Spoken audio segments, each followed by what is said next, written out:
కారణమైన వ్యక్తే ఇప్పుడు అక్కడ ఎమ్మెల్యే అభ్యర్థిగా నిలబడ్డాడు తెలుగుదేశం.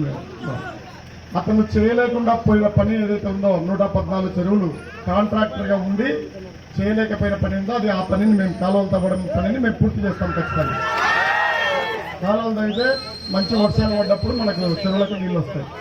అప్పుడు ఈ నీటి సమస్య, పొలాలకు నీళ్ళ ఇబ్బంది ఉండదు. తర్వాత బెంగళూరు రైలు కోసం నేను ఎంపీగా ఉన్నప్పుడే మన 2 నెలల క్రితమే 250 కోట్లు దాంట్లో కేటాయించడం జరిగింది. రైల్వే మినిస్టర్తో మాట్లాడి ఢిల్లీలో దాన్ని కేటాయించడం జరిగింది. ఖచ్చితంగా మన ఊరి మీదుగానే, మన నియోజకవర్గం మీదనే బెంగళూరుకి రైలు పోతుంది. మీరు ఎవరైనా బెంగళూరుకి వెళ్ళొచ్చు, రావచ్చు. చదువుకునే పిల్లలు చదువుల కోసం వెళ్ళొచ్చు, వ్యాపారస్తులు వెళ్ళొచ్చు, ఆరోగ్యం బాగలేకపోతే హాస్పిటల్కి వెళ్ళొచ్చు. ఇవన్నీ కూడా మన ప్రాంతం బాగుపడడానికి ఉపయోగపడుతుంది. తర్వాత మన రోడ్లు ఏవైతే బాగాలేవో అవి నేను కూడా చూస్తున్నాను కదా, ఖచ్చితంగా ఆ రోడ్లు మెరుగుపరుస్తానని తెలియజేస్తున్నాను. పిల్లలకు, యువత చదువుకొని వాళ్ళు ఖాళీగా ఉంటున్నారు కాబట్టి వాళ్ళకు ఉద్యోగాల కోసం పరిశ్రమలు తీసుకొస్తానని కూడా తెలియజేస్తున్నాను. ఈ 5 పనులు 5 సంవత్సరాలు, రాబోయే 5 సంవత్సరాల్లో ఈ 5 పనుల మీద శ్రద్ధ పెట్టండి. మీరు చేయాల్సిన పని 2 సార్లు ఫ్యాన్ గుర్తు వేయడమే. ఈ 5 పనులు నేను చేస్తాను. ఫ్యాన్ గుర్తు ఎమ్మెల్యే అభ్యర్థి గులాబీ రంగులో ఉంటుంది, పింక్ కలర్ అంటాం. ఆ రంగులో 2వ నెంబర్ నాది. పోయినసారి కూడా లక్కీ నెంబర్ 2 వచ్చింది నాకు. ఇక్కడ 5,000 మెజార్టీ ఇచ్చింది నాకు ఎంపీగా. ఇప్పుడు దాన్ని మించి ఇవ్వడానికి సిద్ధంగా ఉన్నారా? 13వ తారీఖున పోలింగ్ అందరు గుర్తుపెట్టుకుని 2 సార్లు, ఒకసారి ఎమ్మెల్యే అభ్యర్థిగా నాకు, తలా రంగయ్యకి, కురుబా శంకరన్నకి ఎంపీగా 2 సార్లు బటన్ నొక్కి దాని గుర్తు గెర్రను తిరిగేటట్టు చేయండి.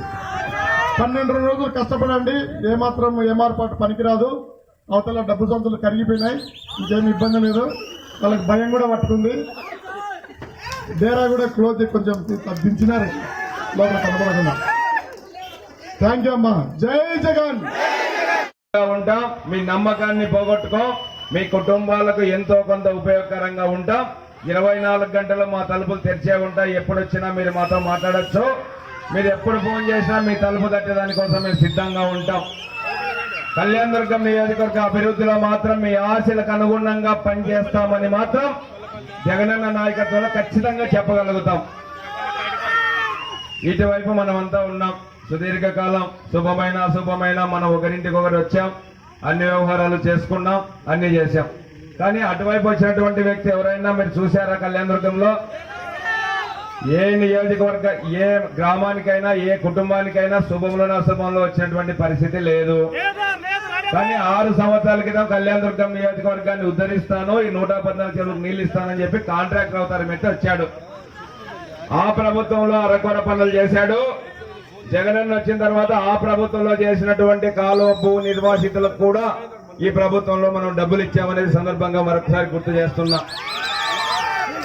ఆ తర్వాత జగన్మోహన్ రెడ్డి గారు 80% రైతాంగం ఉంది కళ్యాణదుర్గం నియోజకవర్గంలో, వాళ్ళకు ప్రతి ఎకరాకు నీళ్లు ఇవ్వాలి, రైతులను, రైతు కూలీలను సంపన్నవంతం చేయాలని చెప్పి ఆలోచన చేసి డబ్బులు ఇచ్చి మొదలు పెట్టిస్తే పని ఈ రోజు వరకు 5 సంవత్సరాలైనా గంప మట్టి కూడా తీయకుండా మన పాలిట శాపమైనాడు అనేది మీ అందరికీ మరొకసారి తెలియజేస్తున్నా.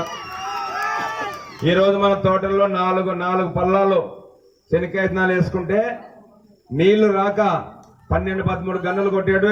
4-5 గన్నులకు పరిమితం అయితే 2 మూట్లు 3 మూట్లు గొర్రెలకు ఇడిచిపెట్టి 1 మూట మాత్రం మనము నీళ్లు కట్టుకునే పరిస్థితి ఏర్పడింది. అంటే పెట్టుబడి కూడా రాకున్నటువంటి పరిస్థితి ఏర్పడింది అనేది ఇది ఇతని వల్లే మన శాపం, మన నోట్లో మట్టి కొట్టి మన ప్రాంతాన్ని అన్యాయం చేశాడనేది ఒక్కసారి మీరు గుర్తు పెట్టుకోవడం సందర్భంగా తెలియజేస్తున్నా.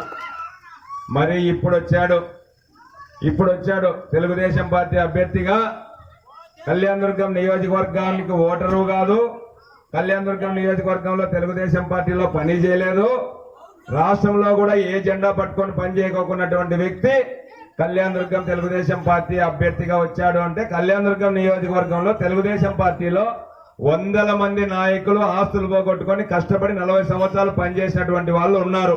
వాళ్ళందరినీ కాదని ఈయన టికెట్ ఎలా వచ్చింది, డబ్బు సంచులతో టికెట్ వచ్చింది అనేది మీ అందరికీ తెలుసు. కానీ కష్టపడినటువంటి వాళ్ళకు కాకోకుండా డబ్బు సంచులు ఉండే వాళ్లకు ఈయన చంద్రబాబు నాయుడు గారు టికెట్ ఇచ్చారు. నాయకులందరినీ ప్రలోభ పెట్టి కొనుక్కునే పరిస్థితి చేస్తున్నాడు.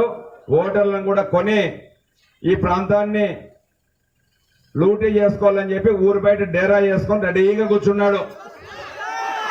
కూర్చున్నాడా మళ్ళీ ఏం చేద్దాం డేరా లేపేయాల మనమేం లేపేసే పనేం లేదు 13వ తారీఖు బలంగా రంగయ్య ఫ్యాన్ గుర్తు మీద ఒత్తితే 4వ తారీఖు డేరా లేచిపోతుంది లేపుదామా